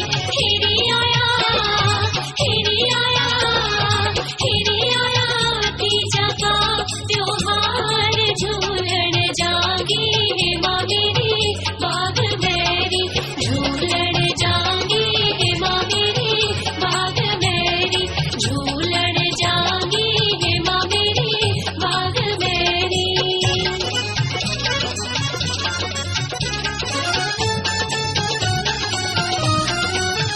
मेरा नौ डांडी का बाजना जी, मेरा नौ डांडी का बाजना, पिया पल में दे घड़वा, मैं मेरे जांगी गुरुग्राम में, पिया पल में दे घड़वा, मैं मेरे जांगी गुरुग्राम में। तेरा नो डांडी का बाजना हो, तेरा नो डांडी का बाजना, बिना कैश के जो घड़वा, ये फोन मेरे में घड़े दाम से। जीजा तू काड़ा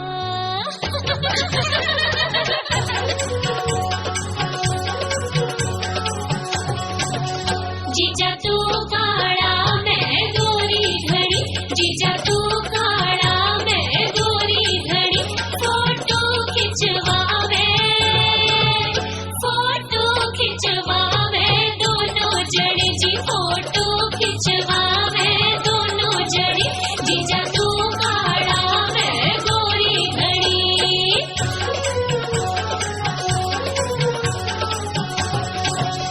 तू छोड़ पुरानी बातन रे, तू छोड़ पुरानी बातन, डिजिटल हो जावा, ओ डिजिटल हो जावा दोनों जड़े। डिजिटल हो जावा सारे जड़े, डिजिटल हो जावा दोनों जड़े।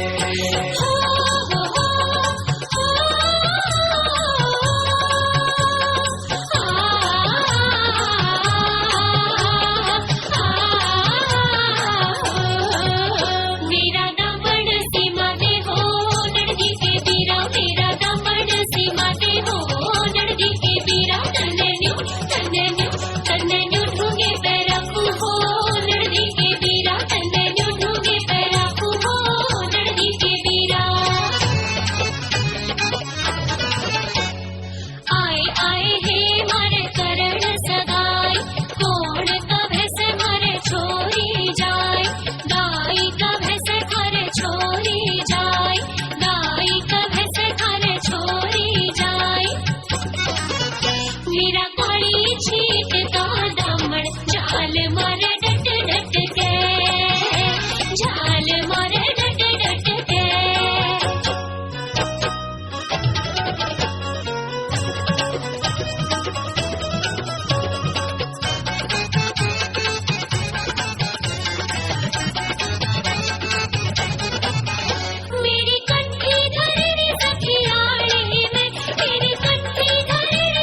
दूसरी ओर मयंक, उसकी पत्नी एवं बच्चे सर्वेश के साथ लिली के घर, अपनी ससुराल यानी सेठ चमन लाल के घर बलदेवगढ़ पहुंचते हैं।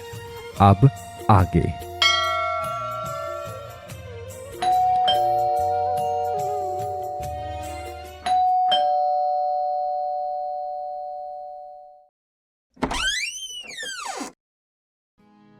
माँ आ गई बेटी? हाँ माँ आ गई। नानी नानी देखो मैं भी आ गया। माँ जी प्रणाम। चल बेटा अंदर। कौन आया है भगवान? आपकी बेटी और उसका हस्बैंड। उन्हें अंदर क्यों नहीं लाई? डैडी चरण स्पर्श। चिरंजीवी भव। Hello daddy. खुश रहो बेटी। सर्वेश भाई कम इनसाइड। Yes bro. नमस्ते अंकल जी। नमस्ते, बैठो। नाना जी मैं आ गया। भगवान जलपान लाओ। और सुनाइए मयंक, आपकी प्रैक्टिस वगैरह सब ठीक चल रही है ना? जी डैडी। लीजिए। तुम तो इंडिया आना ही नहीं चाहते थे, फिर कैसे आना हुआ? डैडी दरअसल मेरे पिता का इमोशनल ड्रामा और मेरे फ्रेंड सर्विस की ज़बरदस्ती मुझे इंडिया ले आई, वरना मैं तो इंडिया आना ही नहीं चाहता था। अंकल दरअसल मेरे हाथ मयंक के बाबूजी का पत्र लगा, जिसमें मयंक के पिता के अस्वस्थ होने का समाचार लिखा था। तब मुझसे रहा नहीं गया और कम से कम एक बार भारत भ्रमण के इरादे से मैं मयंक व भाभी लिली को भारत ले आया। मयंक, जहाँ तक मुझे पता चला है कि तुम अपने पिता से 15 सालों से एक भी बार नहीं मिले हो। आखिर मेरे पिता ने मेरे लिए किया ही क्या है? I hate my father. Mayank, काश तुम अगर मेरी बेटी के पति ना होते तो मैं तुम्हें धक्के मार कर घर से बाहर निकाल देता। मुझे याद है वो दिन जब कामता भाई मेरी गोदाम में पल्लेदारी का काम करते थे। वो 2-2 दिन तक केवल इसलिए भूखे रहते थे कि तुम्हारे टिफ़िन का स्तर कम ना हो जाए। वो तपती दोपहरी में नंगे पैर चलता था कि तुम्हारे पैरों में जूते चप्पल मिल जाए। वो फटे पुराने कपड़े पहनता था कि तुम्हें सूट बूट में रख सके। और आज तू कहता है आई हेट माई फादर।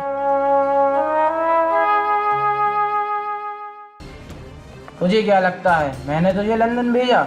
नहीं, मैंने नहीं भेजा। क्या आपने नहीं? तो फिर किसने? तो सुन, तेरे पिता ने अपना घर बार बेचकर मुझे 25 लाख रुपए दिए थे और मुझसे कहा था सेठ जी मयंक अभी नाराज है, ये पैसे ले लो और उसे लंदन भेज देना। तब मैंने तुझे लिली के साथ लंदन भेजा। बाबूजी मुझे क्षमा कर देना।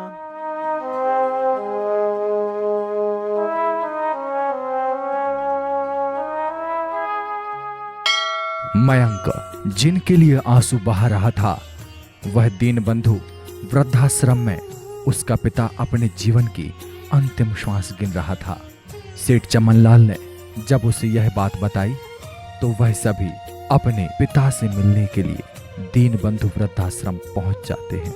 यहाँ मयंक, लिली, सर्वेश, चमनलाल और लीला दीनबंधु वृद्धाश्रम के लिए प्रस्थान कर जाते हैं और मिस्टर टिंटे अपनी भारत यात्रा के दौरान मध्य प्रदेश के सागर नगर पहुंच जाते हैं। जैसे ही सागर आया, लाल सिंह और हरिलाल बड़ी प्रसन्न होते हैं और दोनों आपस में बातें प्रारंभ करते हैं। अब आगे।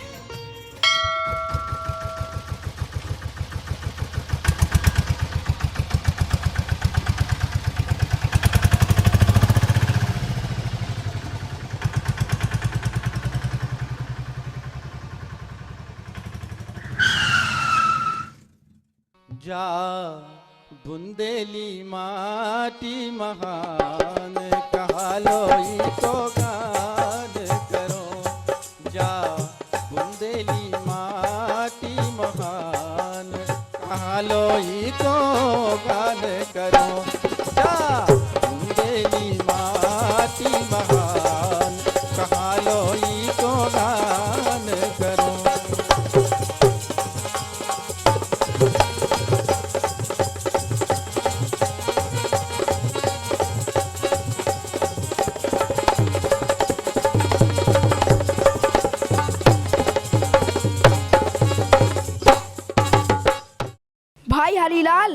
आज तो मजा ही आ गया। कितने सालों में घर लौटे हैं।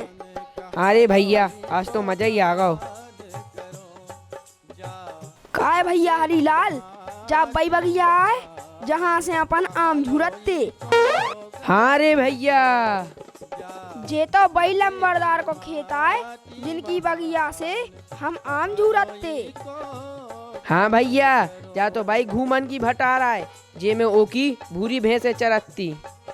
आगे चल के हम लंबरदार को जो खेत खरीद ले हैं। ऐसा ही विचार हमाओ है। का विचार है? हम भी घूमन की भटार खरीद ले हैं। का करो भटार को? और तुम खेत को? हमें में हरी हरी फसलें हो गए हैं। फिर जब फसल पक जाए है तो उसे मंडी में बेच में, फिर बोरा भर भर के। अरे उठो उठो, नोट कछु ज्यादा ही हो गए। और खूब ही रुपया कमाऊ। और फिर का सेठ बन जाबू। हम भी घूमन की भटार ले हैं, भैंसे चरे हैं, उनको दूध बेचे और भैंसे खरीद ले हैं, उन्हें भी चरे हैं, दूध बेचे और रुपया कमे हैं। हम भी बड़े आदमी बन जे हैं। और फिर एक दिन हमारी दूध की दुकान अमूल डेयरी से भी बड़ी हो जे है। काय हरीलाल? कहो। देख यार भाई, तुम भैंसा चराओ चाहे पढ़ा चराओ, मनो इतना याद रखियो कि तुम्हारे ढोर हमारे खेत में ना घुसे। अरे यार बताओ कैसे दोस्त हो, कहूँ 2-4 पड़ेरू खेत में घुस भी जाए तो कितने तुम्हारी फसल खा लें।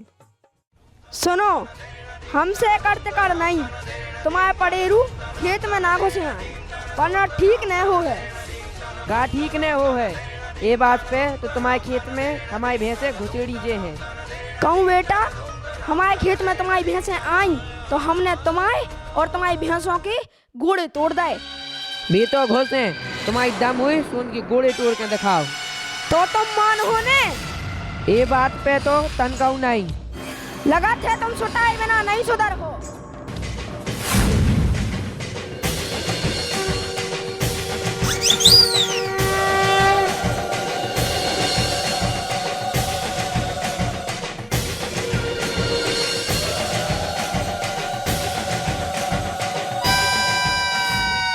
हो मैन, तुम दोनों आपस में क्यों लड़ता है? सर जी, आप बीच में नहीं आओ तो ठीक है, हमें जागी थुतरिया देखने हैं। ये थुतरिया मीन्स क्या होता है? भाई जो कुचरी जावत है। मिस्टर ग्रीन रेड, और तुम दोनों क्यों लड़ता है? तो इनने हमारे पड़ेरू के गोड़े काय तोड़े। Harilal, what is the meaning of पड़ेरू के गोड़े? सर जी, पड़ेरू के गोड़े means the legs of buffaloes child. Mister Chadha, this is wrong, तुमको ऐसा ना ही करना चाहिए। तो सर जी ये बताओ, इनके ढोरों ने हमारी फसल काय चरी? Mister Chadha, what means of ढोर? ढोर मीन्स पड़ेरू, animal. Mister Harilal, this is wrong. Sir ji, तुम हम दोस्तों के बीच में नहीं बोलो, क्योंकि तुम ठहरे अंग्रेज, तुम्हारी पिटाई हो जाएगी। Oh no. तो तुम मान होने।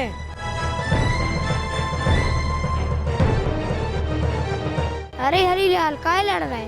और तुम लाल सिंह काय को लड़ रहे? ए हरीलाल के ढोर हमारे खेत में काय घुसे? अच्छा हरीलाल, तुम्हारे ढोर कहाँ है? और लाल सिंह तुम्हारे खेत का पता, वे तो है ही नहीं ना। ये तो वही बात हुई, झूठ ने पट्टा लट्ठम लट्ठा। तुम्हारों के ख्याली पुलाव पकावे की आदत आज लो नहीं गई। चलो बड़े दिन नत्य देख भी चला थे। रुको रुको रुको, मुझे भी चलना है। हाँ सर जी, चलो।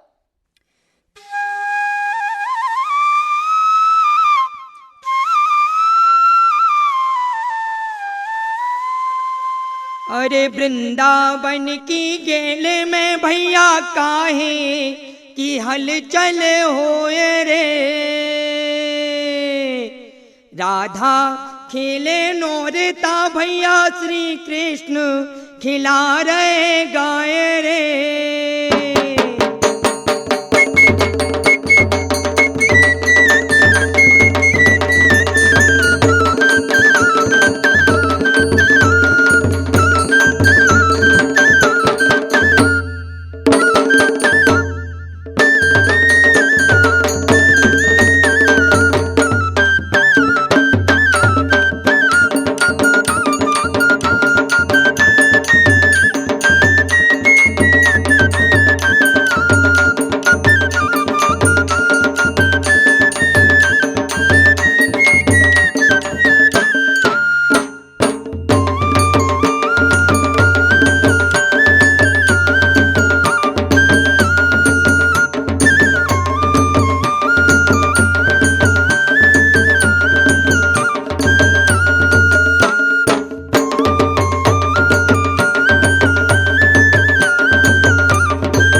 अरे ठुमक कन्हैया निंग चले भैया और धर गो कल की गेल रे।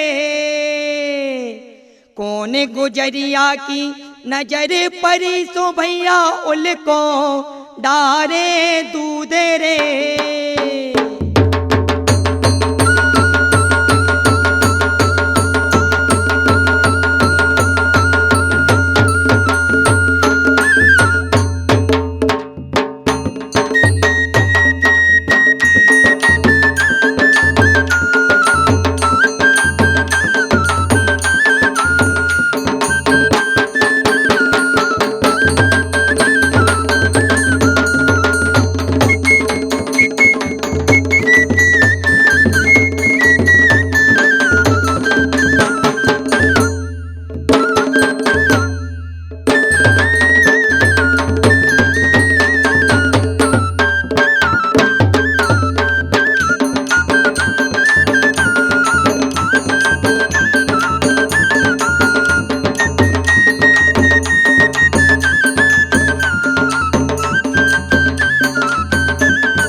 कृष्ण कन्हैया लाल की।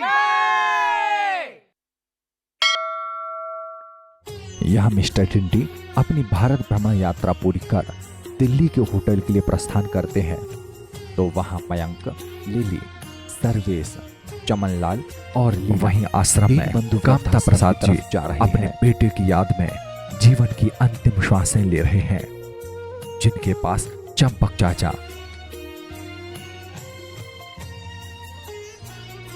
चाचा की बेटी शीला, रेवती बुआ और वृद्धाश्रम के संरक्षक व आश्रम के वृद्धजन कामता प्रसाद जी के पास बैठे हैं। शीला कामता जी को पानी पिलाने की कोशिश कर रही है। अब आगे।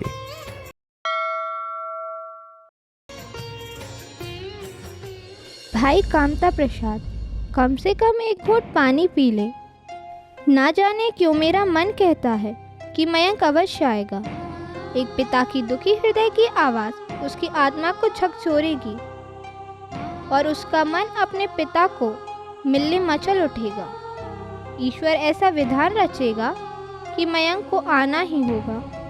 बहन गीता, आखिर मैंने अपने बेटे के लिए किया ही क्या है? बस अपना पेट काट काट कर उसे पेट भर खिलाया है। और किया ही क्या है? अपनी छोटी छोटी खुशियों का गला घोंटकर उसकी झोली में दुनिया की सारी डालने की कोशिश ही की है। और किया ही क्या है? अपने आज को अगर मैंने उसके कल के लिए बर्बाद कर दिया है, इससे अधिक किया ही क्या है? एक बिन माँ के बेटे को माता पिता दोनों बनकर पाला है और मैंने उसके लिए किया ही क्या है? अपना घर भर सब कुछ बेचकर उसे विदेश भेजा और सारी उम्र इस वृद्धाश्रम में गंवा दी। इससे ज़्यादा मैंने उसके लिए किया ही क्या है। बेटी सीमा, मैं तेरा दोषी हूँ। मैं बचपन का वादा नहीं निभा पाया, लेकिन तूने तो मेरी बेटी से बढ़कर मेरी सेवा की है। बेटी शीला, मुझे क्षमा कर देना। मेरी परवरिश में ही कहीं कोई कमी रह गई, शायद इसलिए तो मेरे बेटे ने मेरा मुंह देखना भी पसंद नहीं किया। देखो बेटी सीमा, लगता है कोई मुझे पुकार रहा है।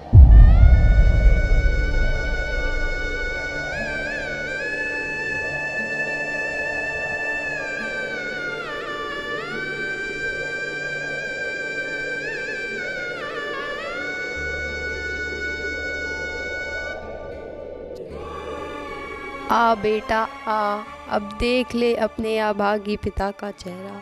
अब ये देह मात्र शेष है, उड़ गया वो प्राण पखेरू जो तेरे मिलन का प्यासा था। बाबूजी, नहीं बाबूजी, एक बार तो देख ले सौभाग्य को। इस अनाथ का अब कोई सहारा नहीं। आज तू मुझे मार, मुझे डांट और तब तक डांट जब तक तेरा मन शांत ना हो। मैं ईश्वर से यही प्रार्थना करूंगा कि मेरे जैसा नालायक बेटा भगवान दुश्मन को भी ना दे। बाबूजी, बस एक बार तो आँख खोलो। मैं वचन देता हूँ कि अब कभी तुझे छोड़कर नहीं जाऊंगा। चंपक चाचा, एक बार बस मेरे बाबूजी को कहो कि आँख खोल लें। मैं वचन देता हूँ कि अब इन्हें छोड़कर नहीं जाऊंगा। मैं नादान था, जिनके पैरों में स्वर्ग था उनके सिर पर चढ़कर कैरियर का स्वर्ग तलाशने चला था। रेवती बुआ, मेरे पिता सबसे अधिक आपको मानते थे। कहो ना उठ जाएं। बुआ कहो ना, बुआ कहो ना मेरे पिता उठ जाएं। बुआ कहो ना, एक बार बस मेरा चेहरा देख लें। कहो ना बुआ, कहो ना, कहो ना बुआ, कहो कहो।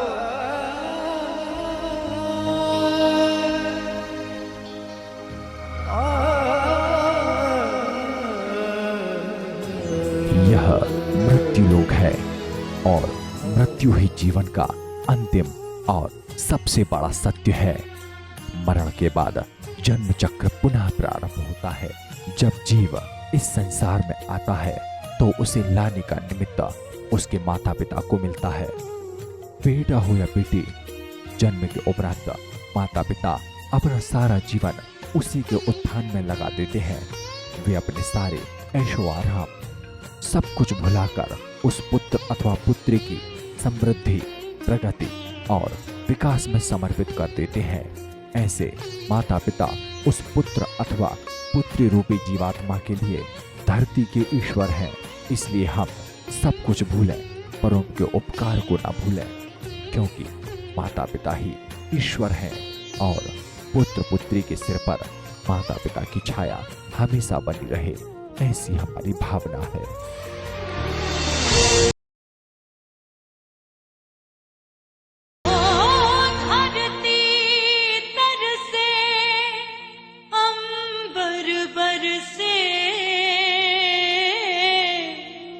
रुत आए रुत जाए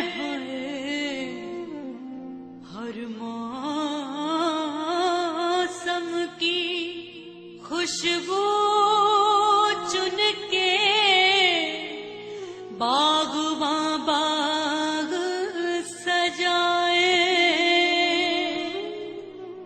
बागों के हर फूल को अपना समझे बागवां, बागों के हर फूल को अपना समझे बागवां।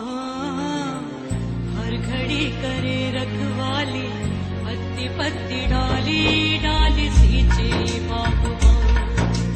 बागों के हर फूल को अपना समझे बागवां, बागों के हर फूल को अपना समझे बागवां। हर घड़ी करे रखवाली, पत्ती पत्ती डाली डाली सींचे बागवां। बागवां रब है बागवां, बागवां रब है बागवां, बागवां रब है बागवां, बागवां रब है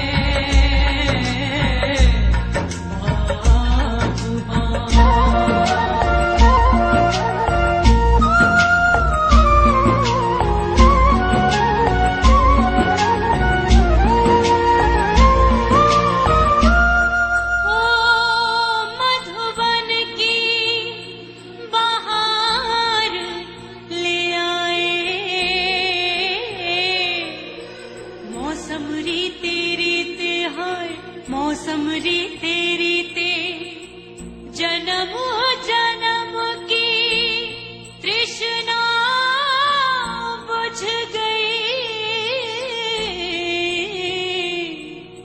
बिरहा के क्षण बीते हाय बिरहा के क्षण बीते, फिर से सजाए बिखरे अपने सपने बागबान, फिर से सजाए बिखरे अपने सपने बागबान।